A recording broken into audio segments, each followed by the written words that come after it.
Hey everybody, welcome back to Mary Bird's Backyard Garden. I'm Jeff. And I'm Mary. And we've got some great topics today on the podcast. We're going to talk about the Yaupon Holly. We're going to talk a little bit about a Boston Fern. And I think we're going to talk a little bit about our Yardlong Beans. And along with some other things, of course. So first, I want to kick it over to Mary with what's new in the garden this week, Mary. We have had quite a week. Actually, we've had quite a day. We took a Palo Verde tree down. He was about, I would estimate 15 feet tall. He was. I think it was at least 15 feet. It was huge. It was huge. Now, we purchased that Palo Verde at a big box store, and it was supposedly a desert museum variety, which is reported to not have any thorns. It absolutely was not that variety. It had the largest thorns. It was so hard to deal with. It was really hard. Wicked tree. I'll Very tell you wicked. that. Oh my goodness. They could go, you kept telling me, Mary, be careful where you step.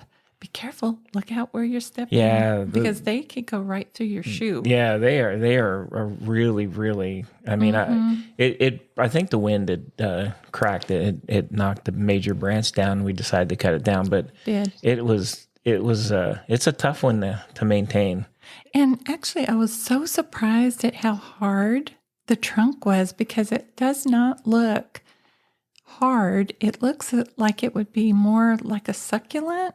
It has the appearance of being more like a jade plant, but it is so thick, and you just couldn't get the clippers through it. No. I think you used clippers. You used I used a little electric saw to get to kind of get the trunk down to where we need it to be. That's but right. It is so. If you guys out there have any of those, you would know. And if you're thinking about getting them, just kind of know that the thorns are really.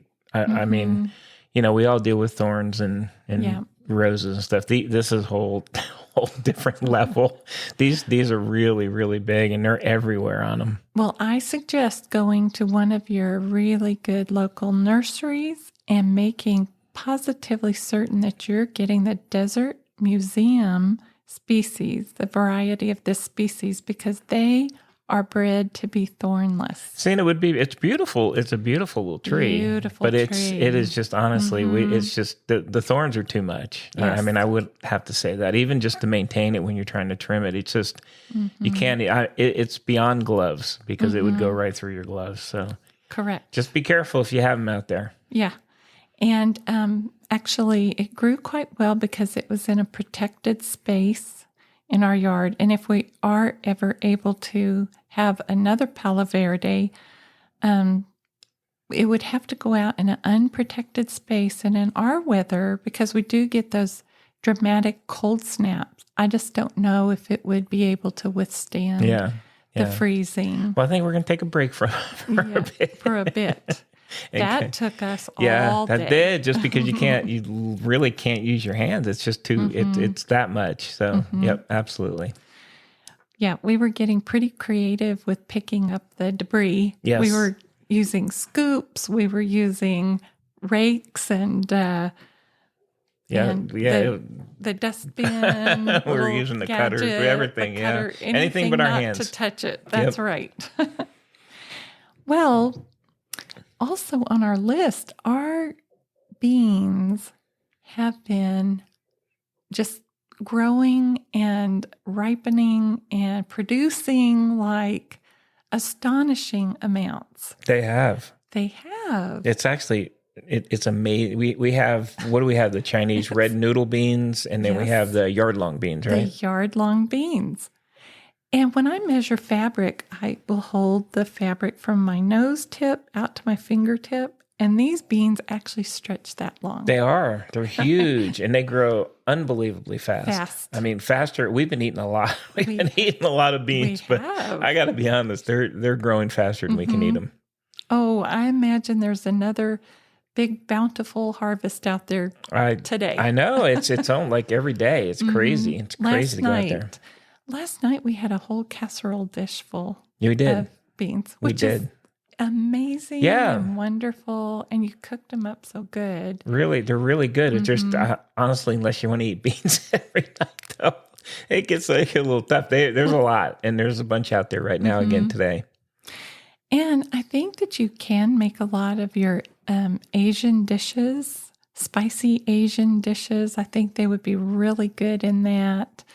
Or on the grill, putting them on. Actually, I think they'd be pretty cool to grill because you don't have a small veggie that would fall down through the grate. That's true. They're Yeah, that's true. long, and they're pretty hefty. They're like 1/4 of an inch around. They'd be pretty good on the grill, I think. I think they will. I think grilling's good. You can stir fry them. You can stew them, braise them, saute them. We sauteed them. That's the way we did them.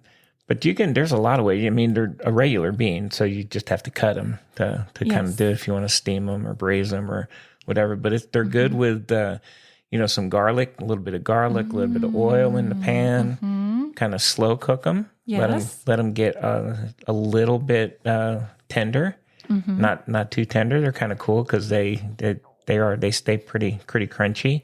But they're really good. I mean, they're great beans. But like I said, there's so many of them. Holy smokes! They're just well, they're interesting. This I found to be very interesting. They have a lovely purple bloom, and the bloom goes 2 directions. When the flower forms, it goes 2 directions. And so the beans form 2 at a time, and they grow like little sets of twins. Yeah. And so that was fascinating. They are very unique. They're fast growers. They are fast growers. So it's really cool. I got the seeds from Baker Creek Seed this year, and they were the Chinese red noodle beans and the Yardlong beans. They do have some other varieties, and they're specifically nice because our really intense heat, they love it. Yeah. They really want to grow. Well, I can tell. They're in abundance. They are. There. I have even frozen a big old batch so we can use it in our Vermi-Hut worm composting. So the worms are going to get a little taste of them too. Good. Worms are going to love it. I think they're going to love it. That's awesome. So far they've loved strawberries that we've grown, tomatoes. They go crazy for the tomatoes. They have loved some of the lettuces, the ends of the lettuce that you're not eating. I've been amazed at everything that they have gone through. We'll have to give them the heads up. They got some Here beans coming. Beans are coming. And the other thing that we did this week that I'm super excited about was several weeks ago, we purchased some sweet potatoes from the grocery store. And I do think I talked about it on another podcast. Well, I stuck the sweet potato halfway in a growing medium just to see if it would sprout some slips. And it did. And I was very excited about that. And so I had heard that if you break off the little slips and you just put them in a glass of water for really 3 days, and they will form roots and you'll be able to plant them out. And frankly, I did not really believe that could be true, but we tried it. Anyway, we broke off the slips and we removed the lower leaves from them, and all I did was stick them in a little glass of water. I made sure the leaves were not underneath the water so they don't go bad. But 3 or 4 days later, I was astonished at the amount of roots that those slips have produced. Yeah, they have definitely produced. So they're ready to go in the garden now. Oh, they're in the garden. They're in the garden. Okay. They are, yesterday, excuse me. I'm sorry. I put them out in our newly formed raised bed, and I think we have 10 sweet potato plants that I put. It's a very large raised bed. It's probably 4 by 6 feet. Yeah, I think so. And so I did learn, because I was thinking, what if I just took the potato and planted it just the way it is with the little sprouts coming out of it? And I learned that if you do that, you're going to get a lot of leaves, which are edible, but you won't get any more tubers. Oh, wow. I didn't know that. So they said to root your little slips, and then when you plant them, they will form tubers. So we're giving it a try. Okay, I got to ask a stupid question. What's a tuber? What's a tuber? The tuber is the part of the potato. It's the root structure that holds the water for the plant, basically. And so it's the potato, it's the sweet potato. Oh, okay. Okay.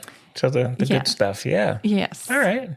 A lot of your spring bulbs and stuff like that. Onion, I think the bulb of the onion is a tuber. I'm not sure about that, though. But so we're going to give that a try. Quite excited. I have it covered so the birds can't go down in there and pluck out the newly planted slips. And I think it's going to turn out great. Nice. Yeah. That's awesome. Yeah, I think so. Yeah. And other than that, we really got out in the yard and we've been pulling stray grasses and trying to pull back the overgrown plants and things like that. And it's been such nice weather right now. Today we're getting some rain. And so I'm very happy about that. Yeah. Yeah, it's looking good. Everything's looking good out there. And how is your lawn doing? Lawn's doing good. I think it's doing actually really well. So, I'm happy with it. I think with the rain too that we're getting every once in a while, it's kind of nice. So that's keeping it nice and green and lush. Beautiful. So yeah, I think it's. I think from a lawn standpoint, we're doing great. You do wonderful. Thank you. Yes. Thank you. So I know. I was on one of the social medias, and we follow the Antique Rose Emporium that's here in Texas. And I had shown you something I saw that they posted about not deadheading or trimming roses during the heat of summer, which is not something I think that we had heard before. That's right. So that was correct. So what do you think about that? Well, the experiences that I've had in the past, I have followed the advice given by several well-known gardeners, and they had said to go ahead and deadhead your roses that are repeat blooming roses, and so you'll encourage another bloom cycle. And one of the things is that after many roses bloom, they'll form what's called a hip, which is their fruiting structure. And if you leave those on there, it kind of tells the rose, okay, you're done for the season. And so they had said, like June, you deadhead, a little bit in July or late July, and you get ready for the fall season. And last year we had such an explosion of blooms off of our roses. They were glorious for maybe a month. So that is what we have always done. But the Antique Rose Emporium was talking about how leaving the foliage, even if it's crusty and dried up looking, leave it on the plant because you will protect the plant from sunburn. Right. Interesting. Well, it's interesting. And, I think it's okay to give that a try. We might give that a try this year. Yeah, it's interesting. It's definitely different than I know what you had talked about with me before as far as deadheading and kind of going through and doing that. So that was very different advice, but I think it was very specific to our area because of the heat, right? Interesting. I think it had to do with the heat and protecting it from the sun and some of that. One of the things that they were encouraging during the heat They said to leave everything alone so that your plant will enter a dormant phase, and it'll help protect your rose. Mm-hmm. So, and we actually purchased a good number of our roses from the antique. We Rose did. Emporium. We have several of the antique roses out there. So, And I do believe that they suggested not feeding through this heat cycle. right. And on a lot of the other rose advice that I've gathered, you would feed once a month. Mm-hmm. And so we might give that a try as well, Yeah. just following along with their advice. That'd be good. We'll kind of see how that works out. And so we already know how it works when we deadhead and do that. So it'd be interesting to see how it works. We do have 3 roses that are planted on the north border. And so those roses have struggled ever since we put them in. They are kind of a peachy orange type rose. And so maybe this would help them. Okay. I don't know. But we could give it a try. Sounds good. It's less work. I'm all about less work. I say we try it. Okay. Well, cool. Well, let's see how it comes out. All right. We shall. In the little kitchen garden area, I have a few roses that I'm going to go ahead and follow our old plan. Mm-hmm. And so then we'll compare. That's good. Strategies. That'd be great. Yeah. We'll let everybody know how the how it works for us. Yeah. Very good. Interesting. Very interesting. Well, I had I know you're going to talk about your Yaupon Holly. Mm-hmm. I was channeling my inner 70s, 1970s, that is. Yes. Bought a Boston Fern. Mm-hmm. If you remember back in, God, they were so popular in the 70s. Everybody had them. And we used to hang them up and put them everywhere around apartments and stuff. But I did get a Boston Fern, have it in the office. And it's doing okay. I try to mist it, and then I know you've helped me take it out a few times and water it. But it's staying green. I think it stays green longer than the ones I used to have when I was yes, way back when. I know They used to die pretty quick. But so far so good. But just a few little things on the Boston Fern. Obviously, there's different types of fern, but I'm going to speak on the Boston Fern. So one thing I didn't know is it's obviously it's a tropical species, right?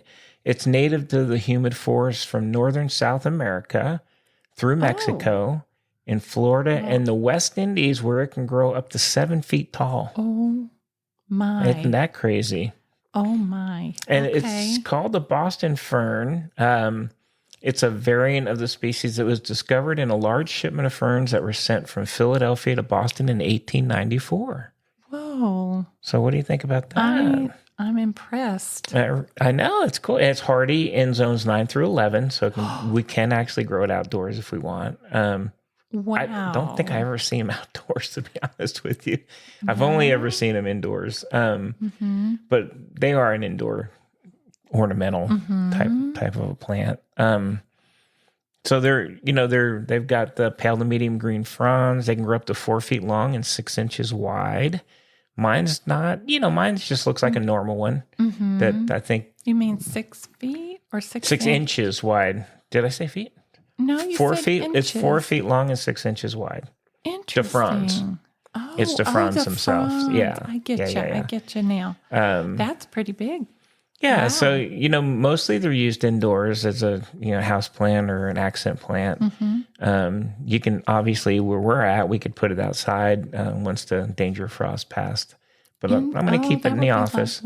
Your office gets morning light, so it gets the eastern sunlight till probably 11 or 12. Yeah. And then it just gets a shaded light in the afternoon. Maybe that's perfect for it. Yeah. I just thought it was, I've literally never seen one in the ground. So we could obviously put it in, but it's always in a hanging, ferns and hanging baskets. Yeah. kind of a thing. That's like right? perfect. So looks cool in there. Like I said, it kind of reminds me of When you long ago. decided to get one, I was hesitant because I had never had really good luck with them. But you've done so well. It has done well. It has done well. You've really paid attention to it and taken care of it. It looks really pretty. Yeah, it looks good. And one thing about the Boston fern that is kind of interesting, it's actually the most drought tolerant of the ferns. Oh, So okay. it, even though, they are fairly fragile. But it's done well. So outdoors, I think it would be here in Texas if it was outdoors with the heat. I think it'd be tough. I think it'd do much better inside, in my opinion. But yeah, it's cool. There's a whole ton load of ferns out there. They've got different variations of them, but the Boston fern is kind of the classic. Like I said, the classic 70s. Yes. Go back to the classic 70s and 80s. Oh. We used to have a book called the Apartment Book, I believe. We did. And yeah. remember, we used to just look at those pictures all the time, and we really wanted to do that. So we did. Every now apartment you've back brought it then. forward. Yeah, every apartment back then had ferns all over the place. So there is my Boston fern doing well in the office, and it's right by the window. So far so good. I've had it for a bit, so hopefully we'll keep her going. You have. Yeah. I like that. And so I am surprised that it is from the Americas. I guess in my brain, I had always assumed that it was from China or from the Asian continent. Yeah. But interestingly enough, that's a very good fact to know. Yeah, very interesting. So that was that. So I know next on our little talk, you wanted to talk a little bit about the Yaupon Holly. And I think I'm saying it right, Yaupon Holly. Yes, you have helped me because I have always heard it described as the Yaupon Holly. Well, Google is my friend. Google and is when your I friend. Google how do you say Yaupon, it came up with Yaupon. Yaupon Holly. Yaupon Holly. The Yaupon Holly is another native species that is really found in the central to eastern and the southern tier of the U.S. I mean, it probably grows further down, well, into some of the like West Indies or something. I don't know, but it has had a place in our history for a very long time. The Native Americans knew of this plant and used this plant because they would make a tea. And they drank this tea during their ceremonies.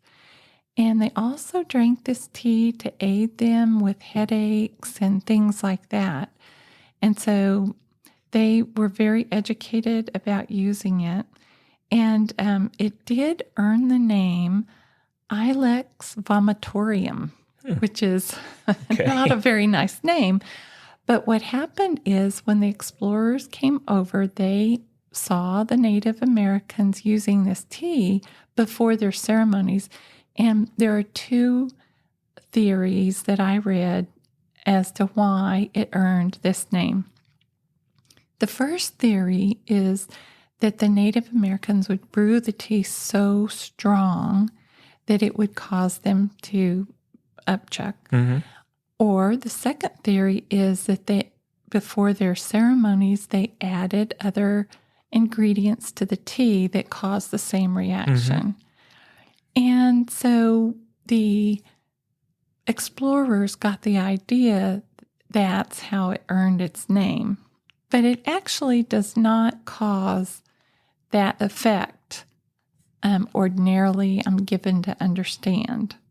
And so this plant is a real landscape. The reason that I am crazy about it is because it is a workhorse in our landscapes. And I think we're sort of on the edge of the western boundary for it naturally. Yeah. And it can be used in a lot of different ways. So we personally have the dwarf Yaupon Holly in our yard, and people use that, and we are using that as a kind of a border. It gets like 2 or 3 feet tall, maybe, and you can also trim it into any shape that you would like for it to go into. So it's really good substitute for a boxwood. Boxwoods have problems with disease and so forth, and parts of them will die off, and probably drought resistance and things like that. Well, the Yaupon Holly, they're going to grow. The Yaupon Holly. Yaupon. They are really going to grow, and they have lasted in our yard through terrible heat waves, terrible freezes. They just keep plugging along. Now, like I said, we have the dwarf variety, which is really good for bonsai. It's super good for topiary, as long as you keep in mind it's a slow grower. But the regular tree-like form can grow sort of in a thicket with multiple stems. You can trim your Yaupon Holly to be more of a tree form, or you can leave it to grow and just trim it and hedge it. You could grow it like a really good hedge. It's good for security on your property or privacy on your property. And one of the reasons that I have learned about that I'm really excited about this plant is it is so good for our native wildlife. The plant requires a male plant and a female plant. Now, you don't have to have them planted really close together because your pollinators are going to do the work for you there. But the Yaupon Holly develops these red berries called drupes, and they'll flower in the spring and feed the bees and the butterflies. Love them. And then it'll progress to the late winter, and these drupes will be bright red, and they are a food source for your birds and providing much needed food for birds that are migrating, or the birds are all over them. Cedar waxwings and those type of birds. And so then your Yaupon Holly is also shelter and a nesting site for the birds because, people can't really get into that thicket, and it grows so densely, and I've noticed that they love it. Yeah, they just love absolutely. it. But it's a very important larval host for the Henry's elfin butterfly. Oh, okay. I know. Very specific, right? Yeah, very specific. So that's why I really like it in our yard. We're using ours, and I'm pretty sure that we probably don't have a male. And we never develop any of the red berries, and so I did read that most of the nurseries sell the female variety. And so possibly in the future, maybe we'll look into doing that. Yeah. But it's going to be kind of a twiggy, like I said, a thicket type plant. And so, when you do your pruning, you can prune it however you would like to, but it will tend to be twiggy in the middle with its green growth towards the outside. And one of the advice facts that I learned is to try to go in there and trim out in spots so you could let light get into the interior of your Yaupon Holly, and it'll create a more full leaf structure to it. Now,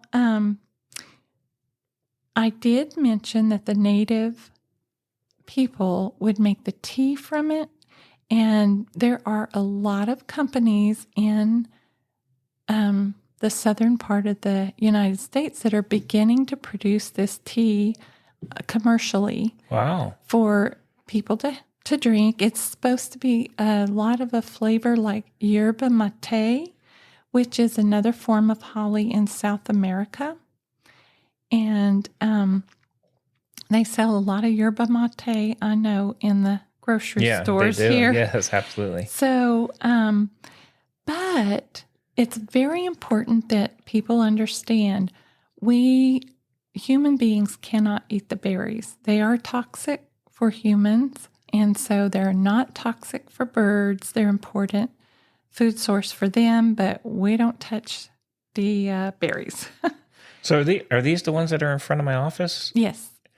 No, that like as you're directly looking out your window, that is called a dwarf Burford holly. Burford holly, because those do have little red, they guys do. on them. Okay, and that's where you got that beautiful picture of a cedar waxwing. During the terrible just checking. freeze. The Yaupon hollies are the ones in the very front of the going around the edge of the bed. Okay, because you can use them like you would use a formal border, like they do in, I'm trying to think of the name of those little gardens. I can only think of potager kitchen gardens where they use the boxwood hedges really low to form geometric shapes. Okay. And so you could use the Yaupon holly to do that. Okay. And they're really, really good for that. So I wanted to tell everyone that in growing these shrubs or small trees or whatever, the best place you're going to get the most bang for your buck is full sun.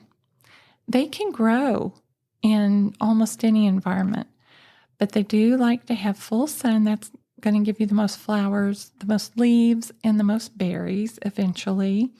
And then these plants are pretty wide-ranging in their moisture acceptances and tolerances. The one thing is, like if you are having a really extended, very hot drought period, then I would supplement water to them. But ordinarily, they can take a hard rain. They don't mind. They don't get fussy about having their feet too wet, but not for extended That's my favorite periods. kind of I know. the wet feet on the plants. And I was surprised to learn that. Very surprised. But they have a very long taproot. So one of the things for you to think about when you plant them is that they are going to anchor themselves into the soil, and they're going to be very hard to move. I have moved some of them, and it was a job. So that's one thing for you to keep into consideration is plant them where you really think about and really want them.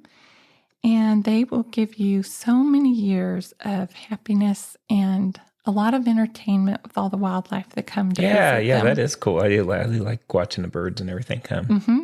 Absolutely. And so that is one of the plants that I'm very, very, very excited about. All right, the Yaupon Holly. I like it. Yaupon Holly. Yaupon Holly. Okay, I know where they are now. I remember that we planted those in the front. I couldn't remember if you were talking about the back ones or the front ones. So now they are not a super fast grower. So what we did was we had several of them that were more mature. They were about 5 years old, and I wanted to fill in the rest. And so we went and bought very small containers. Yeah, no, we did small ones. It's going to really take time for them to grow and fill in, but they look pretty now too. Yeah, no, it looks good. Everything looks good. All right, well, that's awesome. So I know we've kind of gone through those. We need to talk a little bit about what are we going to be doing this next week. Hopefully with the rain, everything's going to just get nice and refreshed. And I wanted to ask you about that doggone squash vine borer. Oh. What's going on with our squash vines? Oh, well, sadly, we actually did happen to see firsthand the squash vine moth, that red and black insect-looking thing is actually a moth. Oh, okay. And so what she does is she lays her eggs on your squash. And the eggs are like little red. I mean, I can't even describe to you how small they are. And I was trying to look under the leaves and rub off of the stems, but it got away from me. I couldn't find them all. And so what happens is the larvae hatch and they go into the stem and they eat the stem of the plant. And then the difficulty is the plant cannot draw moisture into itself anymore. Oh. So it produces and then it goes defunct. And so our little tromboncino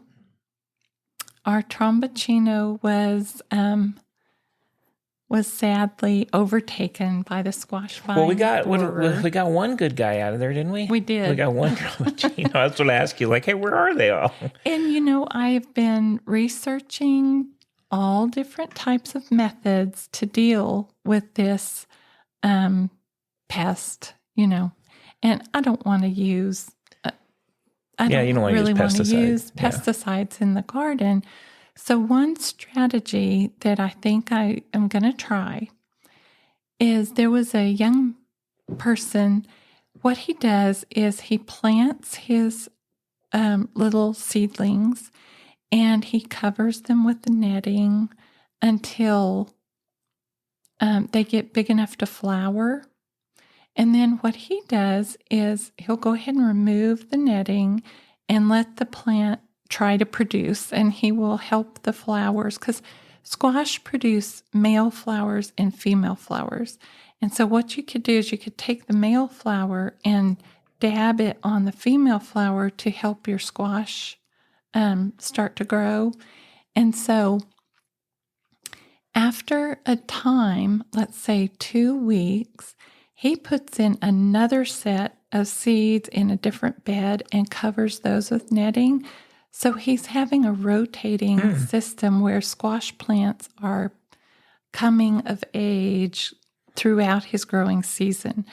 Because the older squash vines, once you have the squash vine borer in your soil, I'm given to understand that the larvae can come up and hatch and so that's how he's dealing with it.